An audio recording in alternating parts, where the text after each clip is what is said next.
have to provide media with information. If not, it's going to harm you.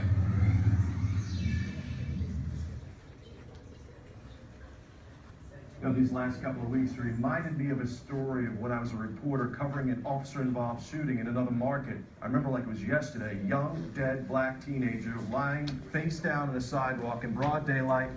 White police officer was the shooter. Now, as a reporter back then, I didn't know whether this was a clean shoot, whether this was a questionable shoot, because I remember chasing smoke most of that day. I spent the ensuing hours trying to get some information. Started with the public affairs office with the police department.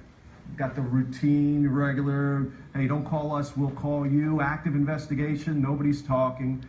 Went to investigators, got nothing. Even turned to corporate communications with the city, who actually referred me back to the police department.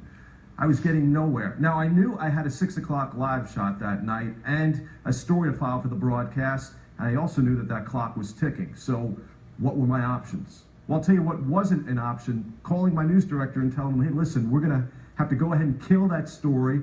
I have nothing. No one out here is talking. That's just all there is to it. No, that's not an option. That's never an option with the media. So what did I do? Well, I chose another option. I grabbed my photographer. He grabs his camera.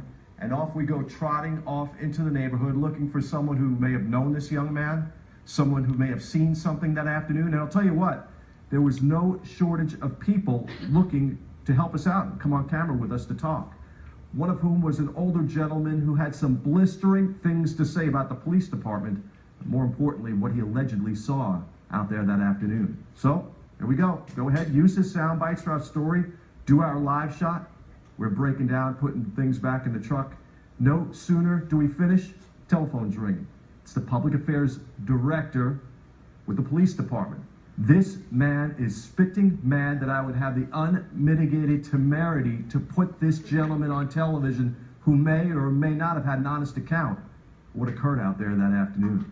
Well, a little late for that, wouldn't you say? That horse is already out of the barn. That story, it's already in the ether, and there's no way of bringing that back in. I say this because isn't this just typical of how we handle the media and law enforcement?